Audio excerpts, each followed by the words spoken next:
Welcome, Eric. Thank you. Thank you for your interest in District 2 Alderman position vacancy. We'll be asking you a list of pre-selected questions. We've allocated 20 minutes for each of our candidates for the interview, and we're conducting basically 8 tonight, 1 on Thursday night. We would ask that you wouldn't share the questions that we're posing to you until after Thursday, after the interview that takes place anyway. The committee will, at the next step in the process, could be selecting the final person for the appointment. However, we may narrow it down and ask for additional interviews. It just depends on how things go. Rebecca Grill, the city administrator, or Steve Ross, the city clerk will contact you regarding the next steps in the process. Please be cognizant of the time limit that we're offering you of 20 minutes and provide concise answers to our questions that we're posing to you.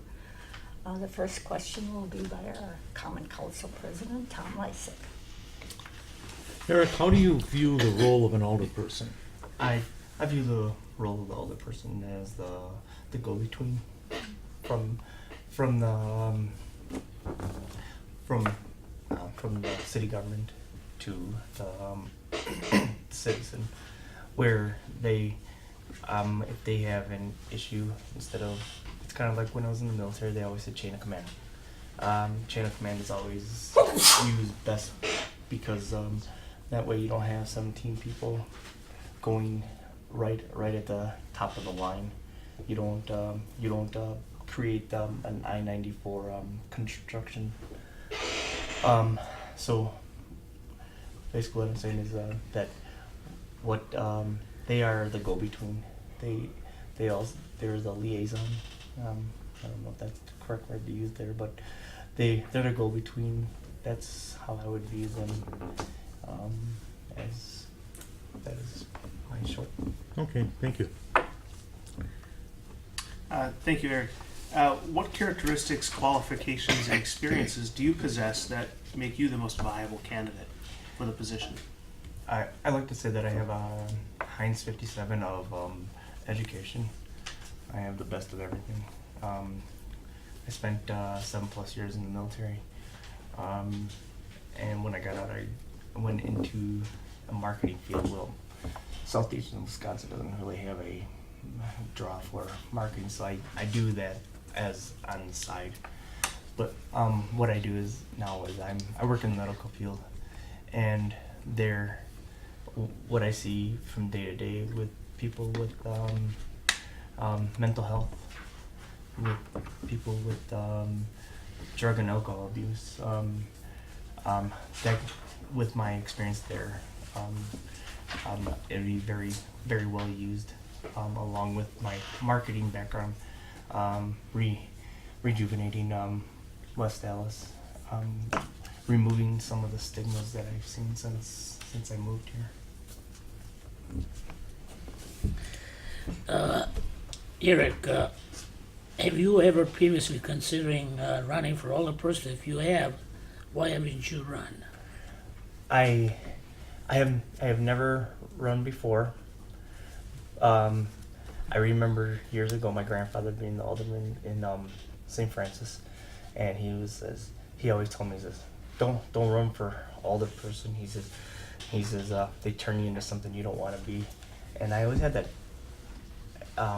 background. I always had that voice in my back of my head until I started reading out what an alderman does, and I'm like, I'm thinking, well,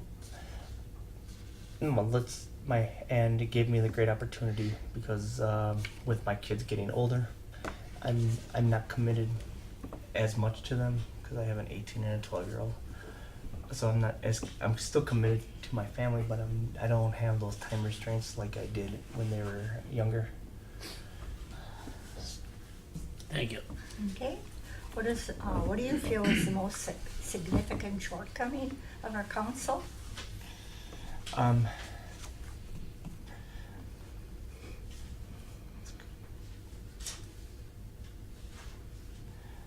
I think one of the significant shortcomings of the council is at times not being abreast with the whole everybody in a whole as in communication. There are times where things have passed us and we didn't know. I feel that a little more broad in social media would help that. I know a lot of people, when I say social media, they always look at it as a bad word because that stigma, again, is when they say social media, oh, that's where your sex offenders and pedophiles are sitting out there for your, and actually it's a great tool for social, it's a great tool for grabbing all different people from all different walks. The city is in a stage of redevelopment. What areas in the second district do you believe have the greatest need? And do you feel the common council has correctly handled economic development in the city as a whole? Okay. Well, I'll start with that second part of the question first. Greatest need, I think, would be to bring in more potential businesses, small businesses, large businesses, what have you, and fill up those storefronts. My daughter and I, we love to walk down Greenfield Avenue and look at the architecture. And it just, for me living here, sometimes I just get, I don't know if I'm frustrated or embarrassed at the same time, where I just see a lot of these beautiful pieces of architecture that are not being utilized, they're not being filled. And when I see that, it just kind of bothers me because I've lived in West Dallas now for 15 years, and I love living here. I love the city. I love its background. It's got a rich heritage, and just seeing just empty slots, it kind of bothers me a lot. I think so. To back up and say that I think one of our biggest needs would be to fill in those empty slots, those empty storefronts, and move on from there.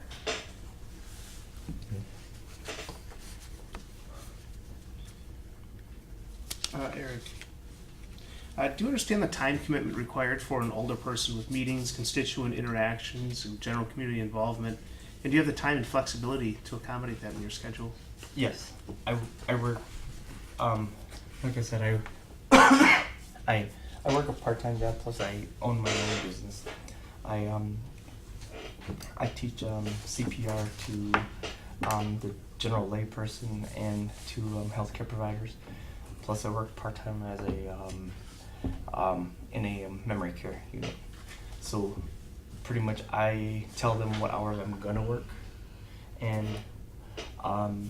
when I teach CPR, those are usually like 4 to 6 hours a week at most, and a lot of those are done at 10 o'clock at night because I do a lot of my teaching for third shift workers. So unless you're having meetings around 10, 11 at night, I don't think it'd be a problem. Eric, do you have any conflict of interest that we should be aware of? Not that I'm aware of any conflict of interest. No. None that I'm aware of at this time. Thanks. Is there anything in your background that may came up for which you would like to provide an explanation? Can you say what time? Sorry. Is there anything in your background that might come up that you could provide an explanation for?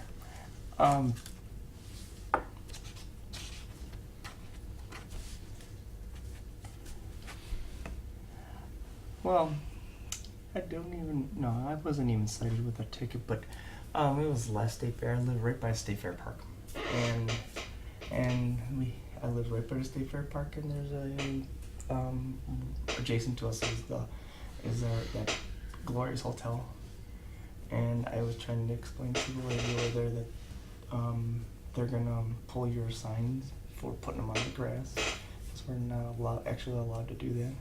And she got nasty with me, and I walked away, and she came back over and kept on, and she called the police department, and they came over and spoke to me, and so it was basically it was a misunderstanding. There was no ticket cited. It was just more of I think she was just frustrated that day with it. I don't think she understood the magnitude of state fair and parking issues on a Saturday.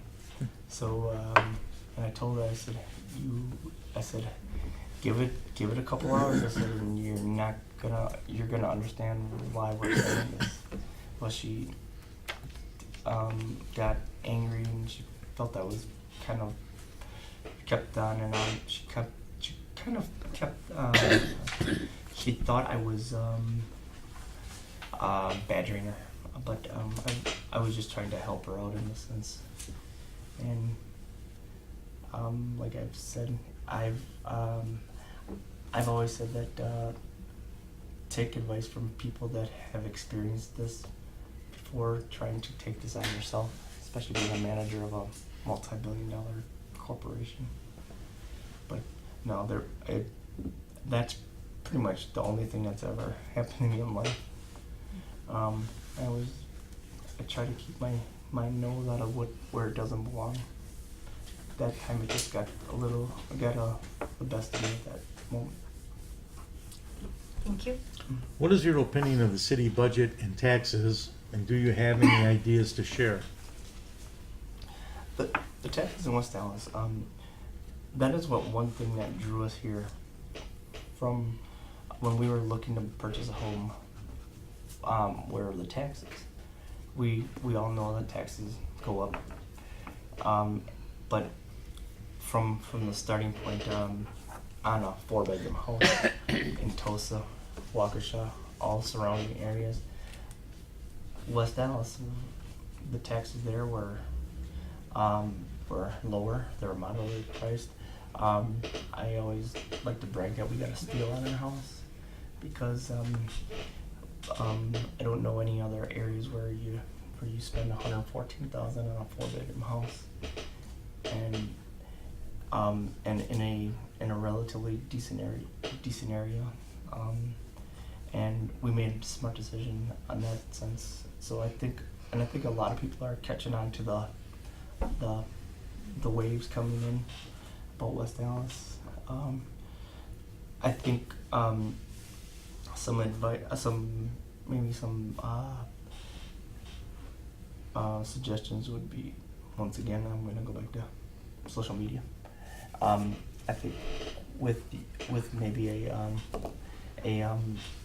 a social media campaign of just getting more word out there about West Dallas, because I think with that, the more people that know about West Dallas are going to come here to visit, and if they come here to visit, they might, especially with potential home buyers, they'll be looking at houses, and they're like, oh, never thought about West Dallas, and I think that would help a little bit in the budget department.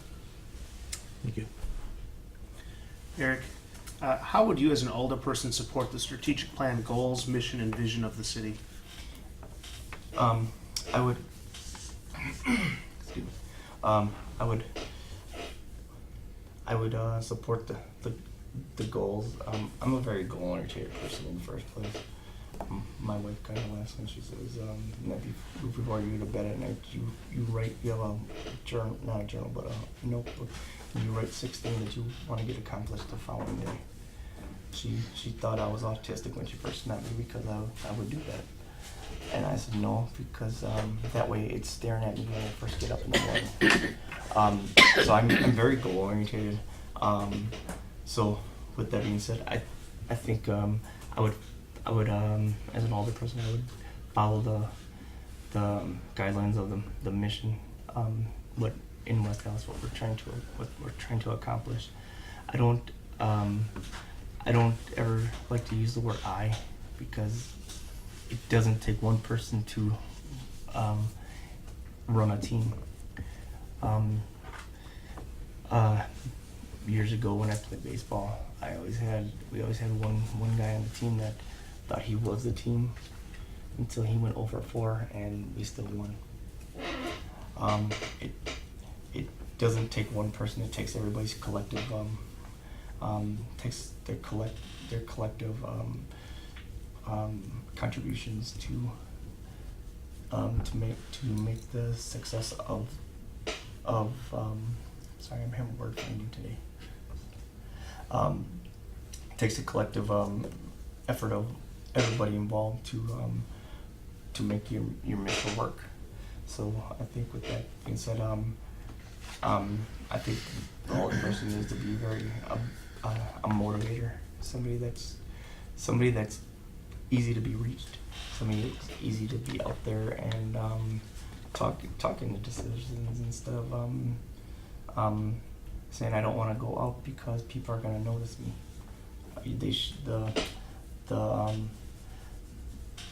The phrase should be, I want to go out so people do notice me, so people know that I am a human being. I go grocery shopping. I go to the store. I get frustrated because I sit in Kohl's department store for 3 hours with my wife looking at 2 different blouses. They should see that an alderperson or anybody of city government is a human being, just like anyone else. I think that would help with any kind of collaboration. Eric, describe a time where you have experienced or exercised discretionary judgment, an issue or a task that was before you.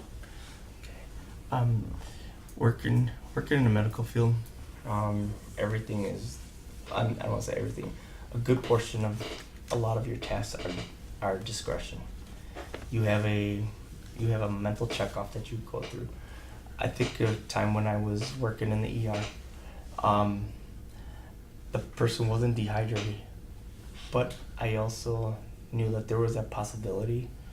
I had to make a decision whether do I stick them with an IV, so in case they need to put fluids in them, that it's there, or do I just wait and do I wait and do it at the last minute, where we can pump fluids through a different way. Well, my goal is I don't like to gamble, so what I put the IV in, and my intuition came up right where they were starting to dehydrate, got a little lethargic, and we pumped them with some fluids, and instead of them coding out, they decided then were admitted to a floor where my decision making proved to be correct, but you know, you always think in the back of your mind, was it right or wasn't? At the time, in the moment, I don't ever second guess myself, because I always said that if you're second guessing yourself, it's probably not the right decision. So that would be where I would say that I had to use my discretion, whether or not it was a good choice to do that. Thank you. Is there anything else you'd like to share with the committee?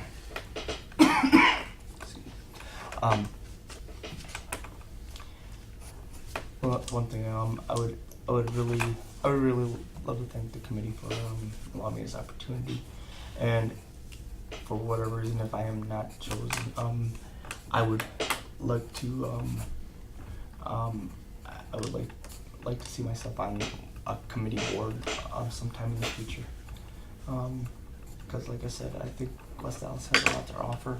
People don't realize it because they think of West Dallas as state fair. Okay. And I think there's a lot of potential here with our revitalization of downtown, and Thank you. hopefully that's all it. Okay. Time is short, however, if an older person has a question, please feel free. We only have a couple, I would say, probably a minute, but we'll give you the chance to ask Eric a question. Nope. Okay, well, thank you very much, Thank you. Eric, Thank you. again, for interest in this position. Thank you. We'll be in contact with you sometime after Thursday. All right. Have a good night. Thank you. You also.